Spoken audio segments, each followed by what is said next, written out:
वासियों को सदा स्मृति में रखें। अब ये विचार करने की बात है, जो धनवान हैं, अरब खरबपति, लखपति, तमाम तरह के लोग इस संसार में हैं जिन्होंने धन को भाग्यवश और शक्तिवश, पावरवश उसका अर्जन किया है। क्या उस लेवल से एक निर्धन व्यक्ति संपन्न और मजबूत और स्वस्थ हो सकता है? उनकी अपेक्षा तुलना की जा रही है यहां पर अरब खरबपति की और एक निर्धन व्यक्ति की बात। हमारा अध्यात्म कहता है कि एक तरफ निर्धन को बिठाओ जिसके पास परमात्मा शक्तियां हो, परमात्मा विश्वास हो, परमात्मा प्रेम हो, परमात्मा शांति हो, परमात्मा सुख हो, और एक तरफ अरबपति खरबपति व्यक्ति को बैठा दो। अरब खरबपति व्यक्ति के यहां मैंने देखा है चंदन का बेड, बहुत महंगे महंगे विदेशी गद्दे, कहीं कहीं तो स्वर्ण जड़ित कुछ जगह हमने देखा है। लेकिन जब पर्सनल मुलाकात होती है तो कहते हैं पंडित जी घर का कलेश ठीक नहीं हो रहा है, पंडित जी मुझे नींद नहीं आती, पंडित जी मुझे घबराहट होती है, पंडित जी हमें भूख नहीं लगती है, खाना नहीं पचता है। तमाम सारे रोगों का वर्णन भी कर देते हैं कभी कभी। ऐसी स्थिति में एक निर्धन व्यक्ति जो परमात्मा शक्तियां लिए हुए बैठा है, वो कहता है कि हमें प्रधानमंत्री भी बनाओ तो बनने को तैयार नहीं है। हम राष्ट्रपति हम बन जाएंगे निश्चित तौर पर, कोई भी ऐसा ऑफर दे तो मैं उसका सामना नहीं करूंगा, मैं चुनाव नहीं लड़ूंगा, मैं राष्ट्रपति नहीं बनूंगा। ऐसे ऐसे भी व्यक्ति आपको मिलेंगे। धन नहीं है, निर्धन है, लेकिन त्याग होगा। त्याग क्यों होता है? क्योंकि जो परमात्मा शक्तियों में उनको आनंद की प्राप्ति हुई है, स्वच्छंदता, निश्चिंतता, सुख, शांति, आनंद, मस्ती, वो धन में नहीं है। मेरे मन की व्यक्तिगत स्थिति यही है कि आज अगर कोई कह दे कि तुम इलेक्शन में खड़े हो, 100% तुम सांसद बन जाओगे, तो मैं इसको इनकार कर दूंगा। क्यों? अगर हम सांसद बनेंगे तो बहुतों को दुख देंगे,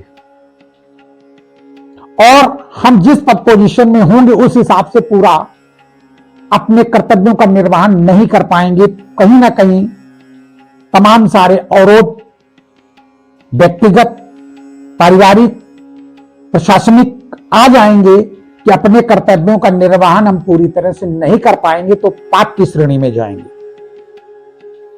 ये बात हमेशा याद रखें। इसी संसार में किसी को हमें सांसद बनने के बाद दुख देना होता है, किसी को केस छुड़ाना होता है और किसी का केस फंसाना होता है। हमारे कार्यकर्ता हमको इस तरह के मजबूर करेंगे कि हम कुछ ऐसा करें, और जो होता है शासन सत्ता का जो हनक होती है उसका कहीं ना कहीं हमें निर्वहन करना पड़ेगा, और उसमें कहीं ना कहीं पाप हो जाएंगे। तो ऐसी स्थिति में थोड़ा सा उम्र है, इसमें हम अपराध क्यों करें?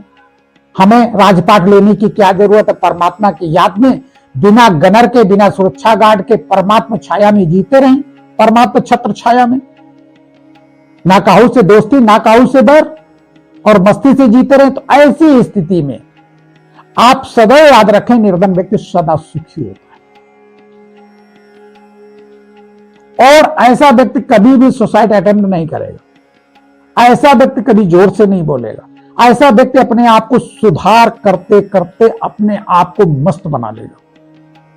तो भगवान को जिसने पा लिया वो बड़ा, कि जिसने संसार की माया को पा लिया वो बड़ा।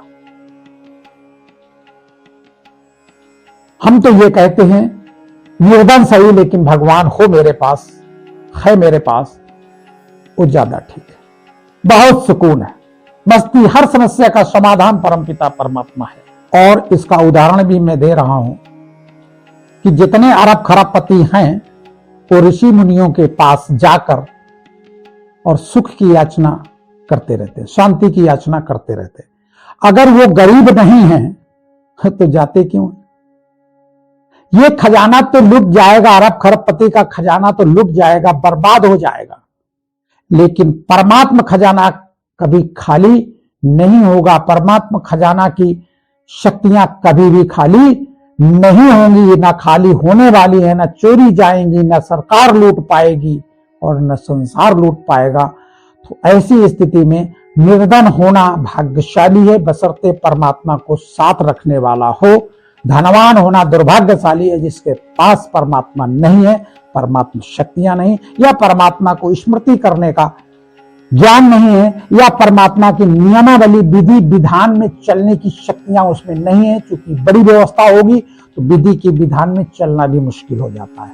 तमाम सारे फैक्ट्री में कर्मचारी होंगे, तमाम को निकाला जाएगा, बहुतों को लगाया जाएगा, बहुतों को दरकिनार किया जाएगा, बहुतों की सिफारिश, तमाम सारी बातें ऐसी आएंगी जो परमात्मा नियमावली के हिसाब से गलत होंगी, जिसमें आप पापी हो जाएंगे। इसलिए निर्धन व्यक्ति एक अरब खरबपति से भी ज्यादा श्रेष्ठ और मस्त और सुखमय जीवन इस संसार में जीकर चला जाता है, अगर वो परमात्मा के भरोसे है और परमात्मा को जानता मानता और पहचानता है। तो निर्धन भी है, परमात्मा को जानता मानता पहचानता नहीं तो महानिर्धन हो गया जाके।